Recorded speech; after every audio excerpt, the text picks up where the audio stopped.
Hello everyone and welcome back to another video from Wake&Tech. In this video, I'm going to show you how to find your wallet address on the Cypherium Wallet application. So let's get started right away. First of all, open up your Cypherium Wallet application on your device, and if you have already been logged into your account, you will be taken into your homepage right away. Now, from your homepage, in order to find your wallet address, you will find it right underneath your balance, and you will also find the copy option alongside it. You can also tap on the receive option, which shows your QR code, and you will be able to find your QR code for your wallet account. You can simply send a screenshot of this QR code to anyone who wants to send you funds, and you will also find your wallet address right underneath this QR code. Just tap on the copy option and share your wallet address with anyone in order to receive funds.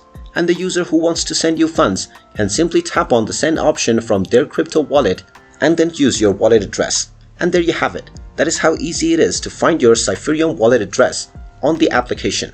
If you find this video helpful, make sure you hit that like button and subscribe to our channel if you haven't done so already. Also ring that notification bell to never miss another update from us. Thank you for watching, and I will see you again in the next video.